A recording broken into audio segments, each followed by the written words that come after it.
పవన్ కళ్యాణ్ గారు పిఠాపురం నుంచి డేర్ చేస్తున్నారా?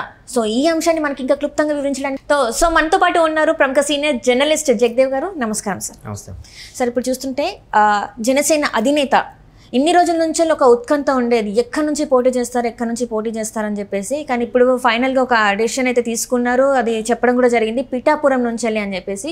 సో పిఠాపురం నుంచి ఎందుకు ఆయన అక్కడ నుంచి వెళ్ళి పోటీ చేసే నిర్ణయించుకున్నారు?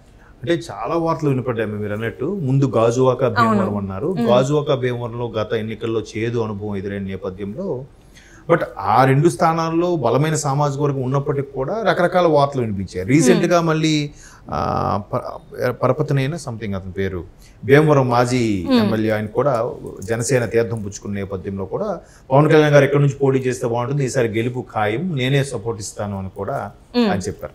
చెప్పిన తర్వాత అప్పుడు కూడా పవన్ కళ్యాణ్ మాట్లాడలేదు, మేబీ అక్కడ నుంచి చేస్తారేమో అనుకున్నారు. ఆ తర్వాత మళ్ళీ పిఠాపురం అంశం కూడా తెర మీదకి వచ్చింది. గతంలో పిఆర్పి తరఫున వంగ గీత గారు అక్కడ పోటీ చేశారు. ఆ కాపు సామాజిక వర్గానికి సంబంధించి సుమారుగా 180,000 పైచిలకు ఓట్లే ఉన్నాయి.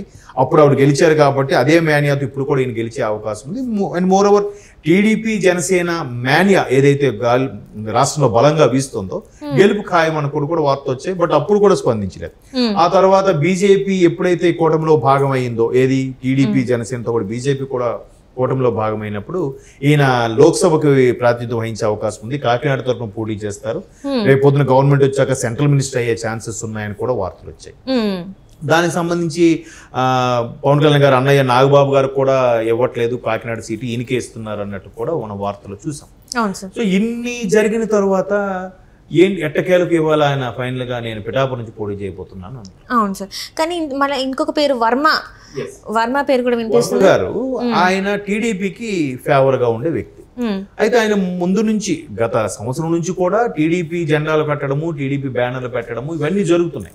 పెట్టి ఖచ్చితంగా బలంగా ఎలాగైనా టీడీపీ తరఫున ఈసారి గెలుపు చూపిస్తాను, ఎందుకంటే ఆయన ప్రజల్లో ఉండే మనిషి, స్థానికంగా ఉండే మనిషి కాబట్టి ఆ కాపు సామాజిక వర్గ ఓట్లు కూడా తనకే వచ్చే ఛాన్సెస్ ఎక్కువ ఉన్నాయన్నట్టు కూడా అక్కడ ప్రచారం అయితే ఉంది అలా అని.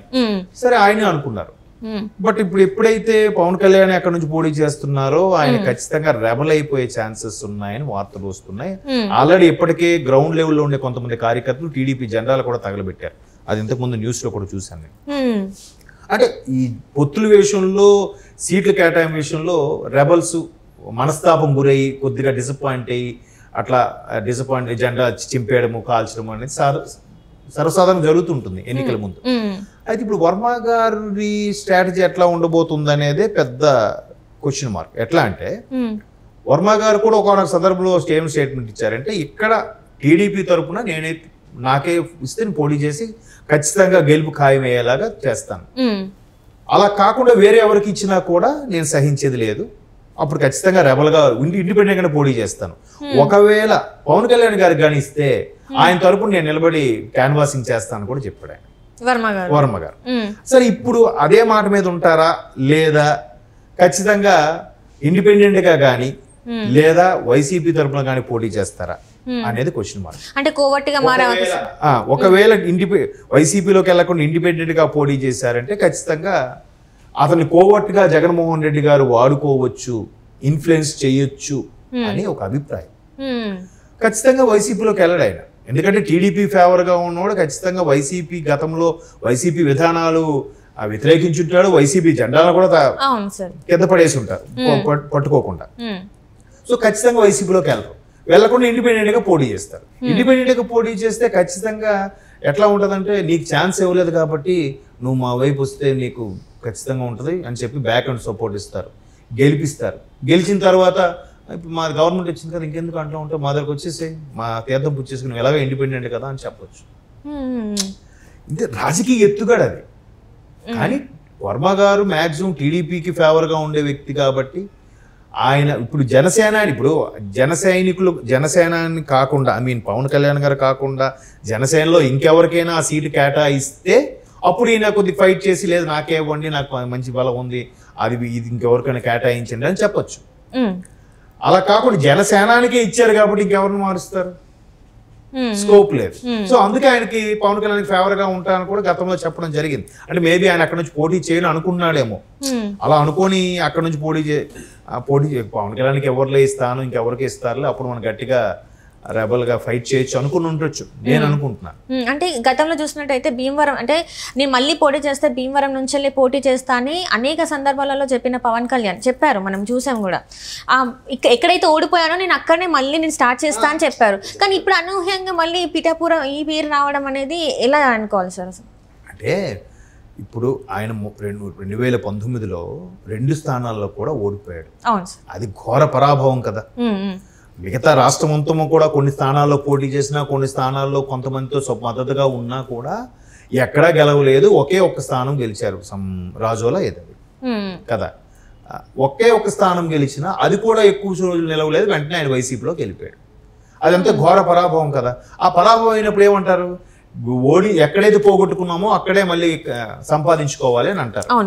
సో ఆ పరంగా రాజకీయ పరంగా స్టేట్మెంట్స్ ఇచ్చారే తప్ప మళ్ళీ ఇప్పుడు అక్కడే పోటీ చేసి పొరపాటున ఏమైనా తేడా వస్తే ఇప్పుడు కీలకం ఈ ఎన్నికలు. ఇప్పుడు కానీ నేను చంద్రబాబు నాయుడు గారు కూడా అదే చెప్పారు, ఈ ఎన్నికలు ఎంత కీలకం అంటే ఈ ఎన్నికల్లో టీడీపీ జనసేన కూటమి గెలిస్తే ప్రజలు గెలిచినట్టే. ప్రజలు ఏదైతే ఎంత వ్యతిరేకతతో ఉన్నారో, ఎంత నిర్లిప్తత నైరాశ్యంలో ఉన్నారో, నిరాశలో ఉన్నారో అవన్నీ కూడా ఒకసారి చెక్ పెట్టినట్టు అవుతుంది. టీడీపీ వస్తేనే బాగుంటుంది, సెంట్రల్లో కూడా బీజేపీ వస్తే రాష్ట్రం అమ్మయ్య పర్వాలేదురా అనిపించినట్టు ఉంటుంది. అంటే ఇప్పటికే దాన్ని ఏమంటారు, చచ్చిన పామును ఇంకా చంపకరా అన్నట్టు ఉంది పరిస్థితి. ఇంకా చంపకుండా అలాగొచ్చి మళ్ళీ టీడీపీ అక్కడ సెంట్రల్లో బీజేపీ వస్తే మళ్ళీ మెల్లగా ఊపిరి ఊదొచ్చు, దాన్ని పైకి తీసుకురావచ్చు అనేది ఒక ఆలోచన కాన్సెప్ట్. కాబట్టి ఖచ్చితంగా టీడీపీ జనసేన కూటమిలో భాగంగా మరలా అక్కడ పోటీ చేసి ఏమాత్రం తేడా వచ్చినా ఇబ్బంది కలిగే పరిస్థితి. కాబట్టి ఈసారి ఖచ్చితంగా అధ్యక్షుడు గెలవాలి. గతసారి అధ్యక్షుడు ఓడిపోయాడు, ఈసారి గెలవాల్సిన పరిస్థితి, గెలిచే పరిస్థితి కూడా ఉంది. సో ఎలాగో గెలుస్తాడు, మరికొద్ది జాగ్రత్తలు తీసుకుంటే తప్పే ఉంది. అందుకు పిఠాపురం ఫైనలైజ్ చేస్తుంటారు అనుకుండొచ్చు. లేదా తెర వెనుక మొన్న మాట్లాడుకున్నారు ఎవరు, బైజయంత్ పండా గారు, చంద్రబాబు గారు, పవన్ కళ్యాణ్ గారు, అలాగే సెంట్రల్ మినిస్టర్ ఒక ఆయన వచ్చారు. వీళ్ళు నలుగురు చర్చించుకున్నప్పుడు లేదు ఈయనకి 24, 21 కుదించారుగా జనసేన. మన అలాంటప్పుడు ఆ కుదించిన దాంట్లో ఇతనుకున్న భీమవరము, గాజువాక పోయాయేమో. ఒకవేళ అలా పోయింటే ఆ సీట్లు అప్పుడు ఖచ్చితంగా పిఠాపురం ఆప్షన్ ఉంది కాబట్టి అందుకు ఇది ఎంచుకున్నాడేమో. ఇంకా మిగతా కొన్ని డిక్లేర్ చేయలేదు కదా. టీడీపీ 94, 24 ప్రకటించినప్పుడు అక్కడ 57 స్థానాలు ఉండిపోయాయి. ఇప్పుడు 57లో మళ్ళీ క్లారిటీ రావాలి. క్లారిటీ వస్తే మేబీ ఆ డిస్కషన్ లో వచ్చిందేమో. అప్పుడు లేదు కళ్యాణ్ గారు మీరు పిఠాపురం అయితే బెటర్ అని చెప్పి సజెస్ట్ చేశారేమో బాబు గారు కానీ, లేదంటే బీజేపీ వాళ్ళు కానీ. అలాంటప్పుడు ఈయన పబ్లిక్ గా ఆ స్టేట్మెంట్ ఇచ్చి ఉండొచ్చు. అంటే ఇప్పటి వరకు కూడా వాళ్ళ ఎవరైతే కార్యకర్తలు ఉన్నారో, ఎవరైతే ఆయన ఫ్యాన్స్ ఉన్నారో ఊహించలేదు పిఠాపురం నుంచి చేస్తారని చెప్పి. ఊహించలేదు కాదు, ఈ ఊహాగానాలు ఉన్నాయి. ఊహాగానాలు ఉన్నాయి కానీ అంటే పవన్ కళ్యాణ్ గారు చెప్పినట్టు అక్కడే అని అనుకున్నారు కానీ ఇది జస్ట్ న్యూస్ వరకే అని అనుకున్నారు. కానీ ఈ రోజు మాత్రం తను ఇట్లా చెప్పేసరికి కొంత అంటే లేదు, ఇవి మీరు అన్ని దాంట్లో ఒప్పుకుంటాను. కానీ ఇవన్నీ కూడా విశ్లేషకుల అభిప్రాయము, కొన్ని ఛానల్స్ చేసిన ప్రచారం ఇది. ఆయన ఎక్కడ అనలేదు, ఆయన ఎక్కడ ఆయన నోటితో ప్రచారం చెప్పలేదు, ఆయన ఎక్కడ సీట్ల సర్దుబాట్లు కూడా పలానా దగ్గర పవన్ కళ్యాణ్ కూడా చెప్పలేదుగా. ఇవాళ నోరు తెరిచి చెప్పాడు ఆయన, నేను పిఠాపురం నుంచి పోటీ చేయబోతున్నానని చెప్పలేదు కదా. సో ఇవన్నీ ఊహాగానాలు. ఇప్పుడు విశ్లేషకులు గతంలో జరిగిన పరాభవాలు, అనుభవాల దృష్ట్యా ఈ నిలగెళ్తే బాగుంటుంది, ఎక్కడికి వెళ్తే బాగుంటుంది, ఇలా కలిస్తే ఇప్పుడు టీడీపీతో కలిస్తేనే బాగుంటుంది ఎందుకు అనుకున్నారు? గత 2019లో అదే తప్పిదం జరిగింది. ఆయన అప్పుడే 19లో కూడా టీడీపీతో కలిసి పనిచేస్తుంటే ఈ రోజు గవర్నమెంట్ టీడీపీ ఉండేది, వైసీపీకి అసలు ఛాన్సే వచ్చేది కాదేమో కదా. 60 స్థానాల వరకు కేవలం జనసేన విడిగా పోటీ చేయడంలోనే ఓడిపోయింది టీడీపీ 2019లో.